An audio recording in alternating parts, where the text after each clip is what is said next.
ఆధునిక ఉద్యోగ అవకాశాల్లో ఎదురయ్యే సవాళ్లను అధిగమించేలా విద్యార్థులను సిద్ధం చేస్తామని ధనిక్ భారత్ విద్యా సంస్థల డైరెక్టర్ బాలలత అన్నారు.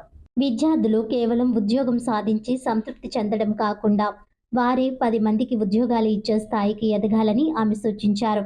స్థానిక ఆనంద్ రీజెన్సీ పందిరి హాల్లో విద్యార్థులకు, తల్లిదండ్రులకు నిర్వహించిన అవగాహన కార్యక్రమంలో బాలలత మాట్లాడుతూ, తమ విద్యా సంస్థ ఇంటర్మీడియట్ విద్యను బలోపేతం చేస్తోందని, జ్ఞాన సమృద్ధి, సాంకేతిక ప్రావీణ్యం, విలువల ఆధారిత జీవనం, సమతుల్య వ్యక్తిత్వం కలిగిన బాధ్యతాయుతమైన పౌరులను తీర్చిదిద్దటమే ధనిక్ భారత్ లక్ష్యమని వివరించారు.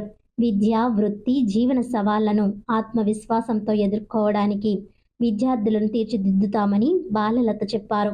ఈ సందర్భంగా ఆమె విద్యార్థుల సందేహాలను నివృత్తి చేశారు. ఈ కార్యక్రమంలో డైరెక్టర్ విక్రమ్ సురేంద్ర బాబు తదితరులు పాల్గొన్నారు.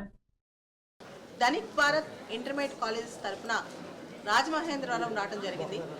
ఇక్కడ ప్రత్యేకంగా ఎవరైతే 9th క్లాస్ 10th క్లాస్ చదువుతున్నారో ఆ అభ్యర్థులందరికీ కూడా ఎగ్జామ్ సంబంధించి కొన్ని టెక్నిక్స్ చెప్పడం కోసం, కెరీర్ గైడెన్స్ కోసం, ముఖ్యంగా మన తెలుగు రాష్ట్రాల్లో విద్యార్థులకి చాలా టాలెంట్ ఉంది, కానీ దాన్ని మన కెరీర్ పాత్ వైపు మలుచుకోవడం కోసం ఇక్కడ రావడం జరిగింది. ప్రత్యేకంగా ఇక్కడ మోటివేషన్ సెషన్ కావచ్చు, ఇవన్నీ ఇవ్వడం జరిగింది.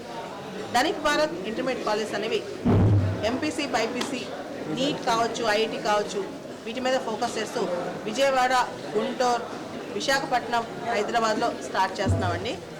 దాన్ని లాయిడ్ గ్రూప్ సంస్థల తరఫున విక్రమ్ నారాయణరావు గారు, ఆయన కోరిక ఏంటంటే ఏదైతే తరతరాలుగా అభివృద్ధి చెందుతుందో ఈ దేశాన్ని అభివృద్ధి చెందిన దేశంగా తయారు చేయాలని ఆయన కోరిక.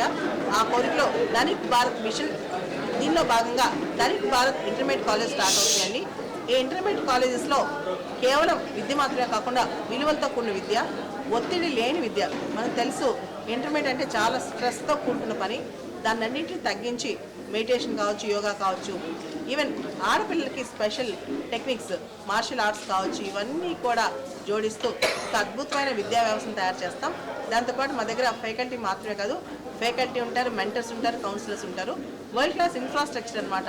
ప్రతిదీ కూడా ఇన్ఫ్రాస్ట్రక్చర్ కూడా ప్రాపర్గా ప్లాన్ చేసి, అంటే పిల్లలకి ఇబ్బంది లేకుండా మ్యాక్సిమం ఫోకస్, ఒక్కొక్క అభ్యర్థి పైన మ్యాక్సిమం ఫోకస్ పెడుతూ మినిమం స్ట్రెంత్ని క్లాస్ రూమ్లో 40 మందిని మాత్రమే తీసుకుంటూ అత్యద్భుతమైన ఇన్ఫ్రాస్ట్రక్చర్తో ప్రాపర్ ఓరియంటెడ్ అప్రోచ్, అంటే వాళ్ళ ఎవరైతే విద్యార్థులు ఉన్నారో వాళ్ళ తరపున ప్రాపర్గా స్ట్రక్చరైడ్ కస్టమైజ్డ్ అప్రోచ్తో కొత్త విద్యా ప్రక్షాళన తీసుకురావాలి. ముఖ్యంగా ఇప్పుడు ఏదైతే కొత్త కొత్త టెక్నాలజీస్ వస్తున్నాయో, ఆర్టిఫిషియల్ ఇంటెలిజెన్స్ కావచ్చు, ఐఓటీ కావచ్చు, క్వాంటమ్ కంప్యూటింగ్ కావచ్చు, రీసెంట్గా మనం కూడా చూసాం అమరావతిలో ఏఐ యూనివర్సిటీ కూడా నిన్న మన సీఎం గారు ప్రకటించారు.